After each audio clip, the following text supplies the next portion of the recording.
말씀 앞에 나오신 성도님들 주님의 이름으로 환영하고 축복합니다. 오늘도 말씀을 통하여서 하나님께서 놀라우신 섭리와 또 비전, 꿈을 통하여서 역사하시는 것을 우리가 우리의 눈으로 바라보며 한 치 앞도 보이지 않는 인생 같아 할지라도 믿음으로 우리를 내어드리고 나아갈 때 어안이 벙벙하도록 반전의 드라마를 써내려가신 하나님이 우리 하나님이 되시는 줄 믿습니다. 오늘 말씀을 통하여서 도전받고 결단하며 또 하나님께 크게 쓰임받는 성도님들 되시기를 소망합니다. 오늘 본문은 창세기 45장 어제 주일에 함께 본 말씀과 동일합니다. 큐티 본문의 순서가 어찌하다 보니 이렇게 되었는데 같은 본문일지라도 지루하게 생각하지 마시고 실수가 없으신 하나님께서 오늘도 우리에게 필요한 역사, 은혜를 허락하여 주실 줄 믿고 우리 기대함으로 또 말씀 앞으로 나아가기를 소망합니다. 이제 요셉을 잃고 슬퍼하던 아버지에게 같은 고통을 줄 수 없다면서 막내 베냐민 대신 내가 종이 되겠다, 기꺼이 종이 되겠다 애원하던 유다의 진심 어린 간청, 그리고 형제들의 그런 회개하는 마음들, 또 아버지가 자신을 잃고 얼마나 슬퍼할지를 알게 된 요셉, 그 모습에 이제 요셉은 더 이상 자신의 감정을 주체하지 못하고 통곡하고 울며 숨김없이 이제 자신을 드러내게 됩니다.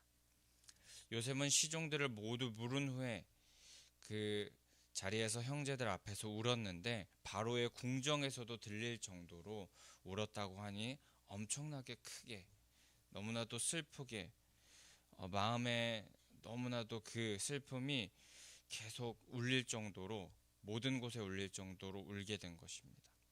그런데 이 요셉의 울음, 그것을 우리가 두 가지의 의미로 한번 해석해 보기를 원합니다. 첫 번째, 그 울음의 의미는 아마 아버지께서 살아계시나이까 니까 하는 그런 물음, 첫 번째 물음으로 보아서 아버지에 대한 그리움의 폭발에 대한 울음이라고 볼 수도 있었을 것입니다. 그리고 두 번째로는 그 울음은 하나님의 은혜에 대한 감사함에 대한 감정이 북받쳐 올라왔던 그런 감정에 대한 울음이었을 것입니다.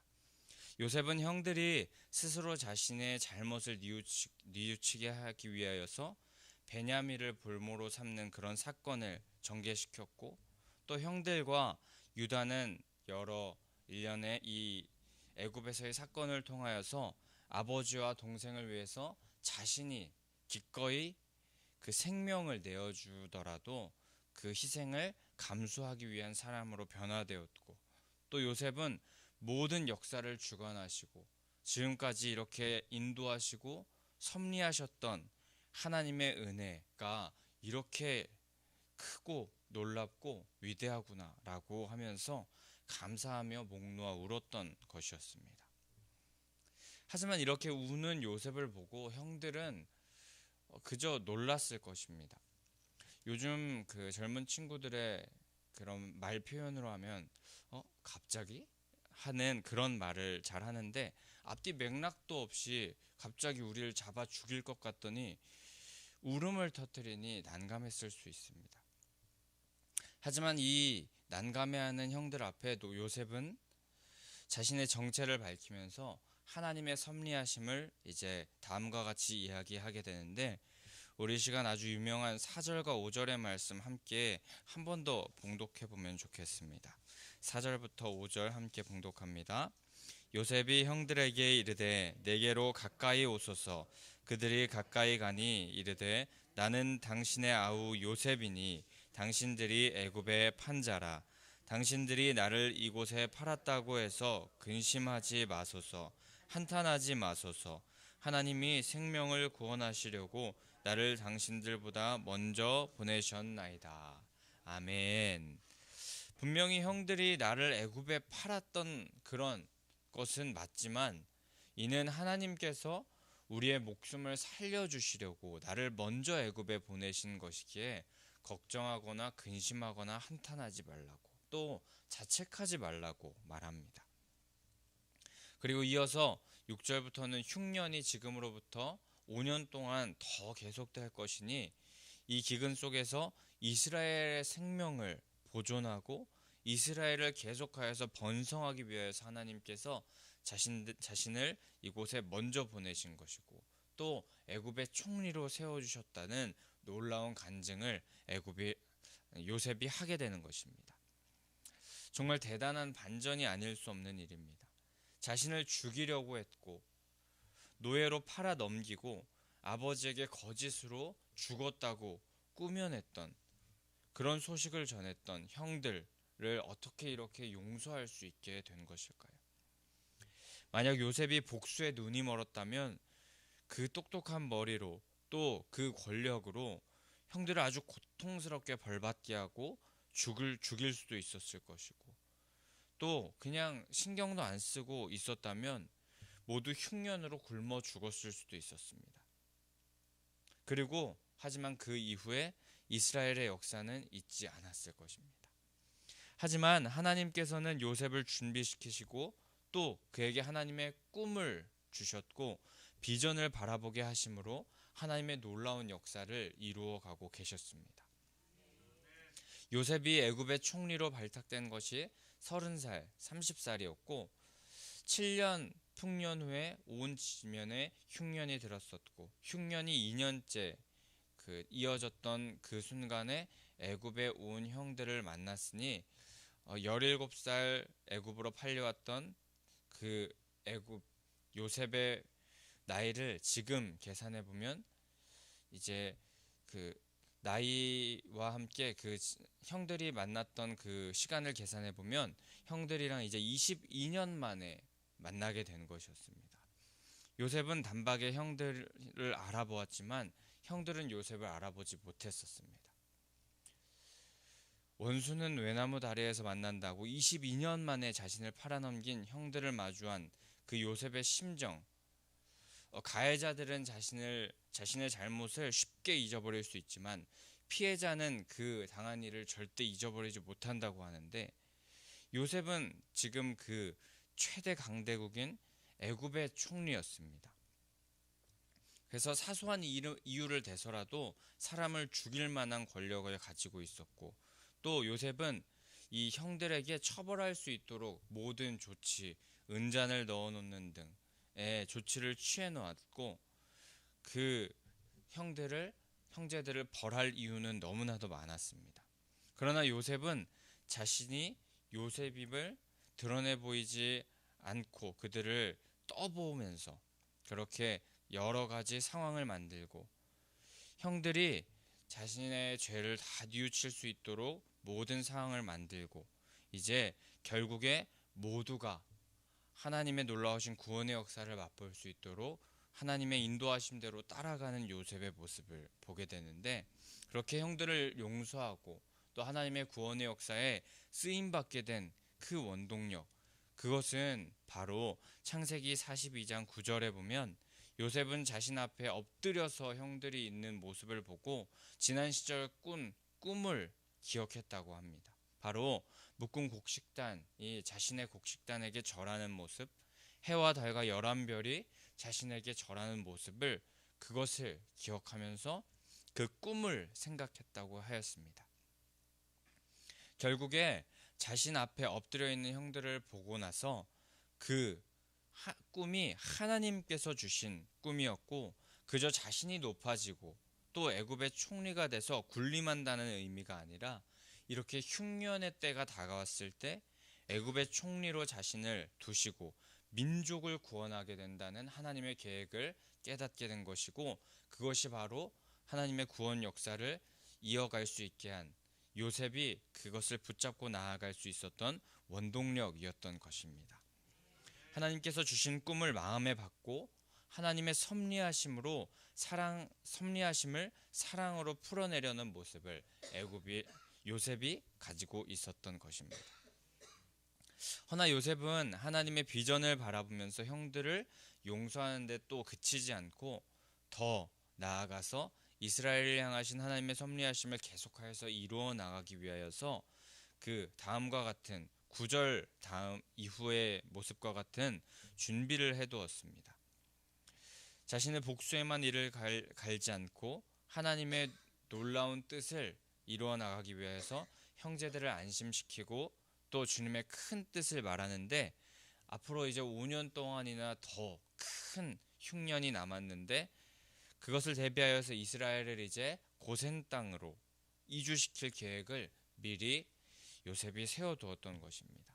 요셉은 이제 아버지가 고센 땅으로 이주하는 결정을 내릴 수 있도록 형제들에게 자신이 애굽에서 어떤 영화를 누리고 있는지, 어떻게 살고 있는지를 잘 전해달라고 12절 13절에 말하고 있습니다.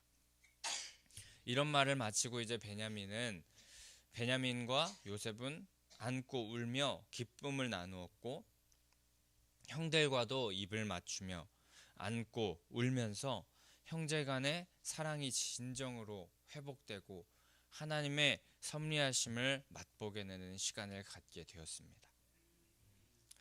이로써 이제 오늘 본문으로 요셉과 요셉의 형들이 계속해서 좀 갈등의 상황을 보이고, 또 어떻게 보면 요셉이 너무 심한 거 아닌가라는 그런 숨막히는 갈등의 요소들이 일단락 되었습니다.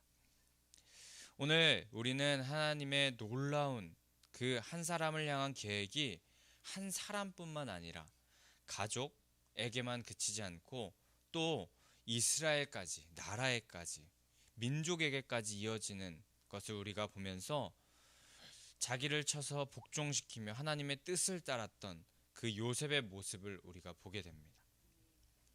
근데 그렇게 끝까지 하나님을 믿었던 요셉을 수식하는 대표적인 표현이 바로 39장, 창세기 39장에 나오는 표현과 같이 여호와께서 그와 함께 하시다 라는 말이었습니다.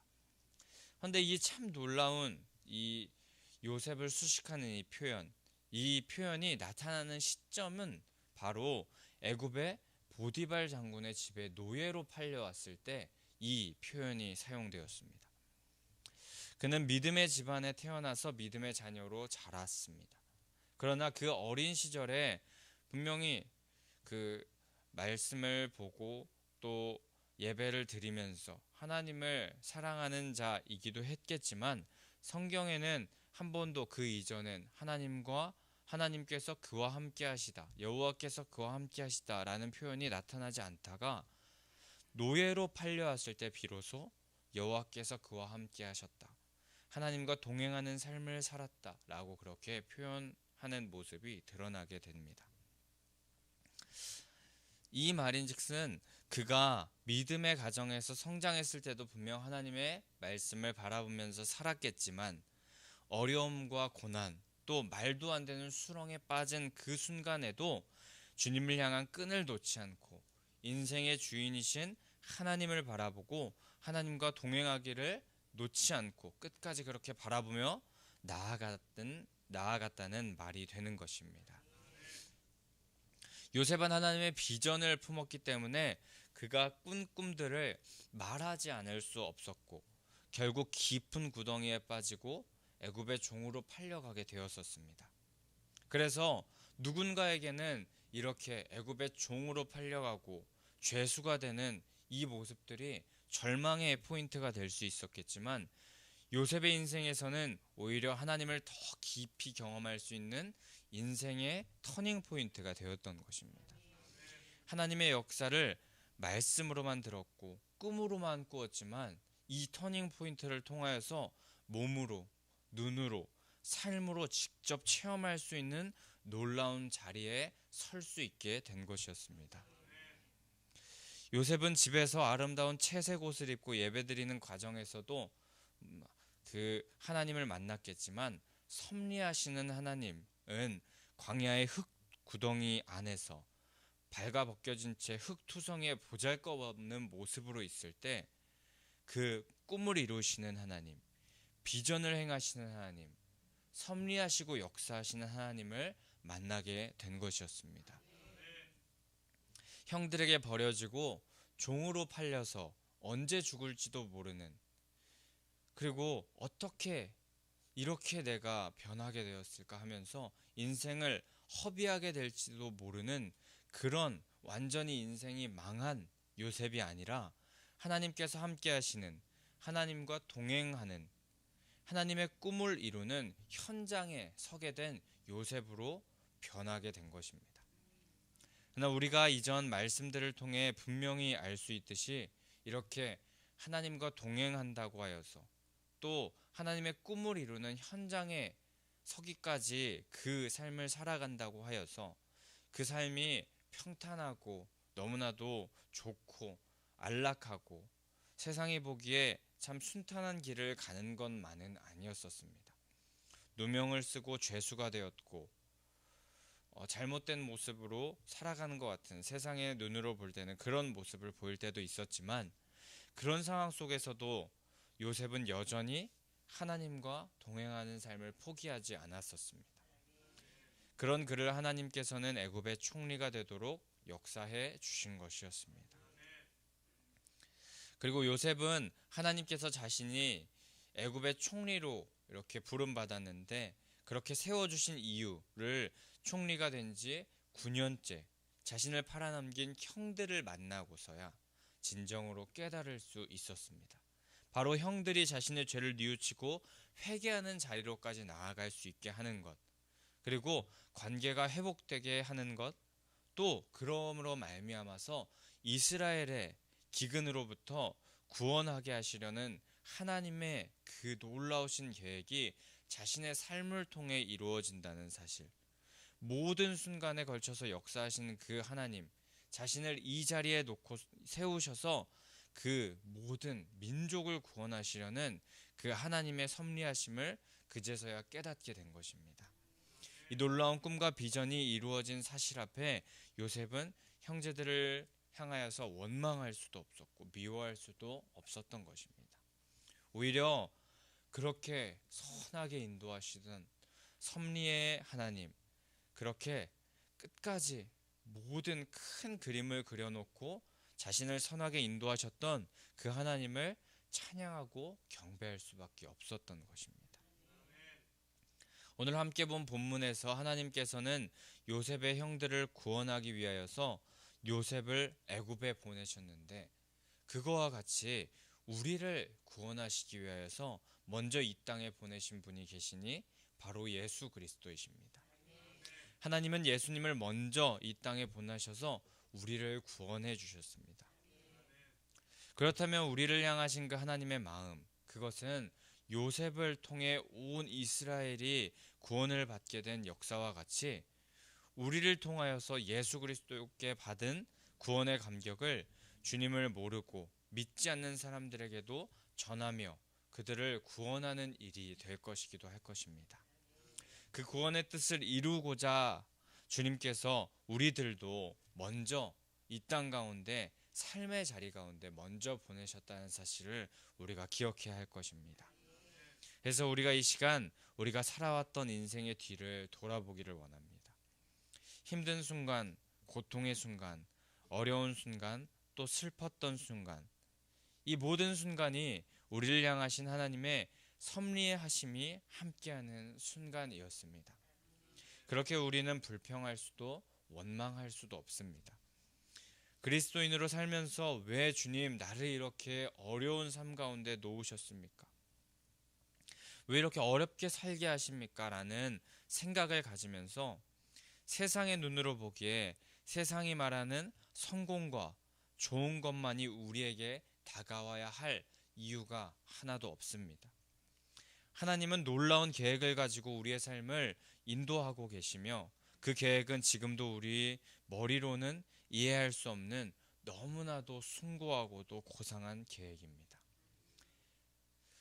하지만 그 계획, 눈으로 보기에는, 세상의 눈으로 보기에는 성공 이런 것과는 조금 거리가 멀 수 있지만 그 계획은 너무나도 하나님께서 보시기에 선하신 계획입니다. 우리의 생명을 구원하시려고 먼저 예수 그리스도를 보내신 사랑의 계획입니다.